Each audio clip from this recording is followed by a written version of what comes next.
Iniciamos o nosso encontro em nome do Pai, do Filho e do Espírito Santo. Amém. O que existe depois da morte? Não existe vida. Vida ou nada? Nada, só o espírito da gente. O que um cristão espera para depois da morte? Ir ao céu, viver na presença de Deus para sempre. O que é ressurreição? É voltar à vida depois da morte. O que existe depois da morte? Após a morte, ou você foi uma pessoa do bem, vai para o céu, ou vai para o inferno. Vida ou nada?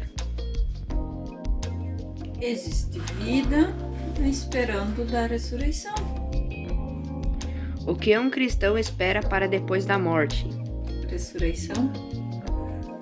O que é ressurreição?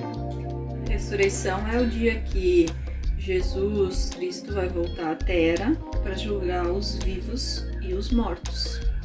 O que existe depois da morte? Vida ou nada? Vida eterna. O que o cristão espera depois da morte? A salvação. O que é a ressurreição?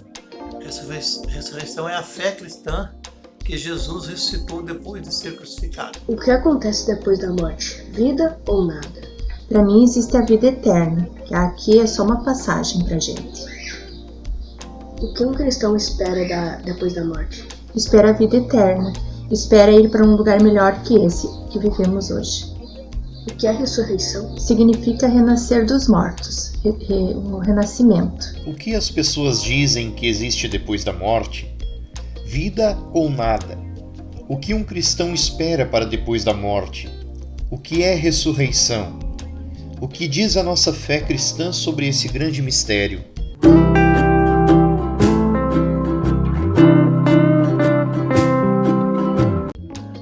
Senhor Jesus, pela tua morte e ressurreição, conhecemos o amor que vence tudo e nos garante vida eterna. Pedimos que nos acompanhes neste encontro para escutar tua voz, para colher com esperança o que está preparado para nós depois desta vida. Amém.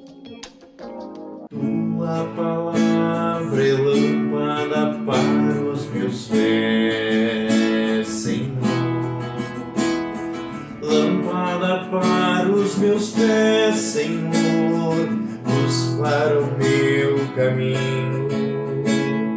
Lâmpada para os meus pés, Senhor, luz para o meu caminho. Tua palavra é lâmpada para os meus pés, Senhor. Lâmpada para os meus pés, Senhor, luz para o meu caminho. Lâmpada para os meus pés, Senhor, luz para o meu caminho.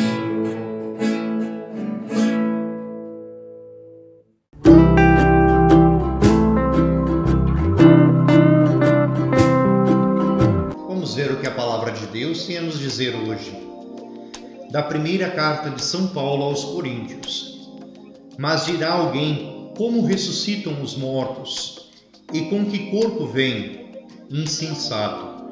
O que semeias não recobra a vida, sem antes morrer. E quando semeias, não semeias o corpo da planta que há de nascer, mas o simples grão, como por exemplo de trigo ou de alguma outra planta. Deus, porém, lhe dá o corpo como lhe apraz, e a cada uma das sementes o corpo da planta que lhe é própria.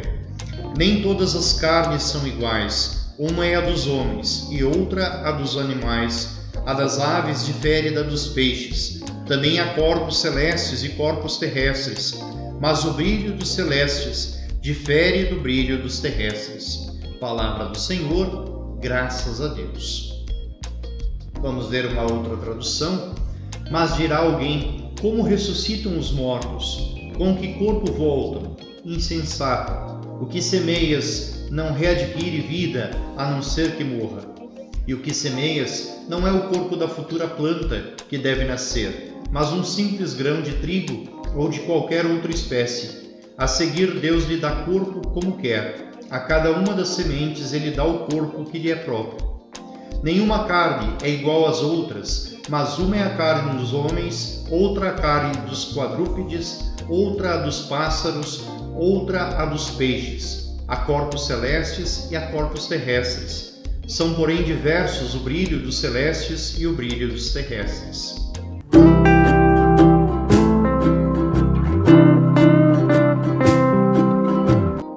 Quais as duas perguntas que São Paulo faz no início deste texto?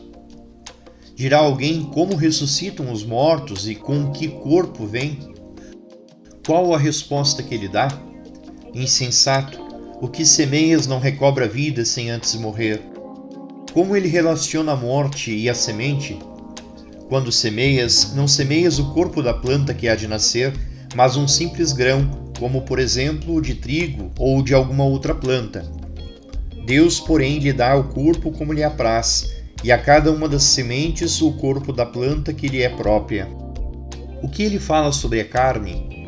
Nem todas as carnes são iguais, uma é a dos homens e outra a dos animais, a das aves difere da dos peixes. O que ele afirma sobre os corpos terrestres e corpos celestiais? Também há corpos celestes e corpos terrestres, mas o brilho dos celestes difere do brilho dos terrestres.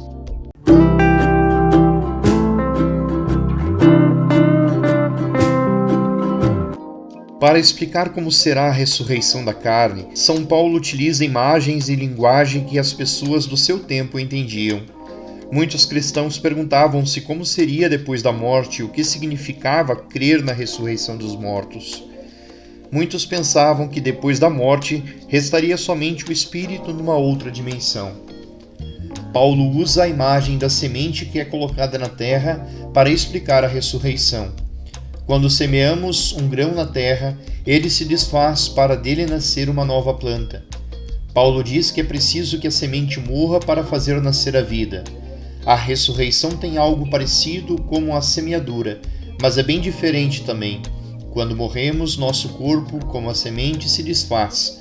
Mas em Deus a nossa vida não se destrói, ela se transforma em vida plena, pela ressurreição de Jesus.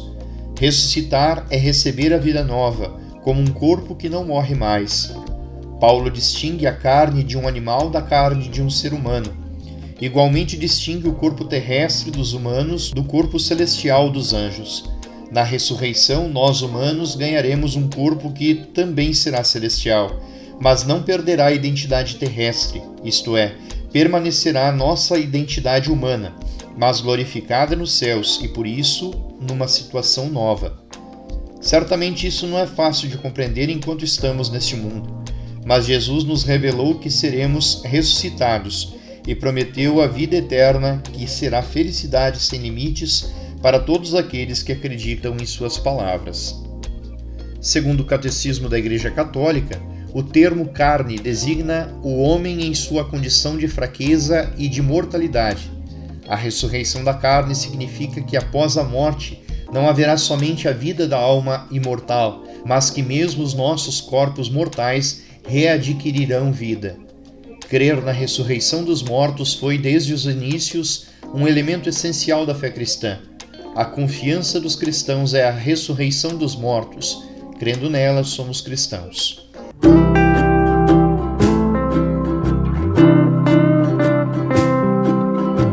A Igreja nunca ensinou que existem fantasmas e comunicação com almas dos mortos, nem encostos ou possessão de espírito de mortos em pessoas vivas.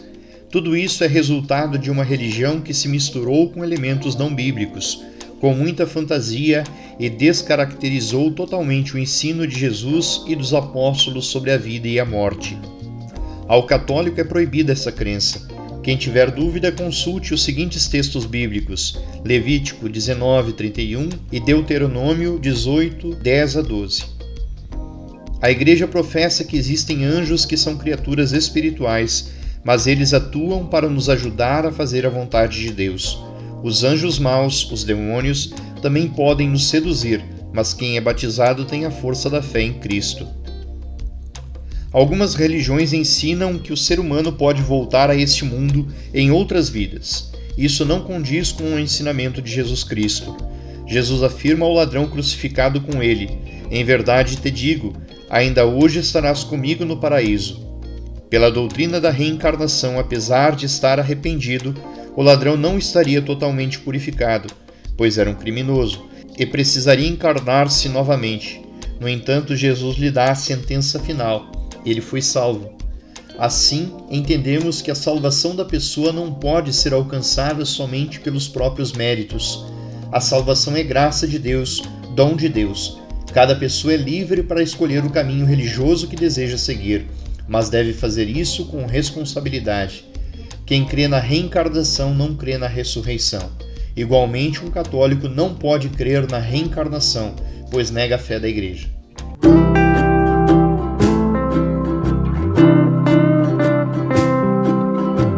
A atividade da semana será desenhar o céu onde Deus habita com anjos e santos.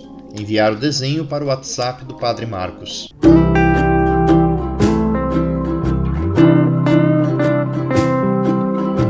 Senhor, eu me arrependo sinceramente de todo o mal que pratiquei e do bem que deixei de fazer. Pecando eu te ofendi, meu Deus e Senhor, digno de ser amado sobre todas as coisas. Prometo com tua ajuda e tua graça fugir às ocasiões de pecar. Amém.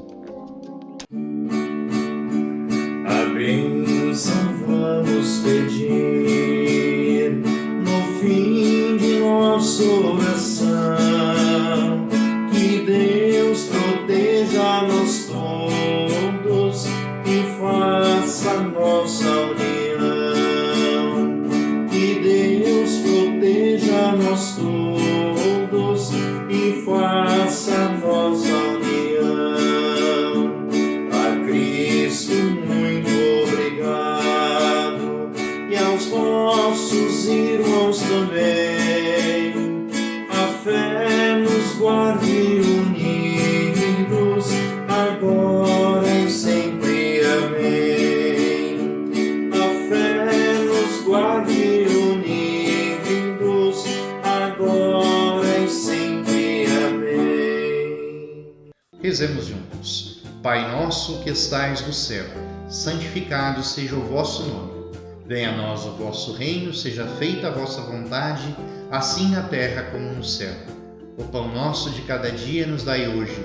Perdoai-nos as nossas ofensas, assim como nós perdoamos a quem nos tem ofendido. E não nos deixeis cair em tentação, mas livrai-nos do mal. Amém. O Senhor esteja convosco, Ele está no meio de nós. Abençoe-vos o Deus Todo-Poderoso, que é Pai, e Filho, e Espírito Santo. Amém.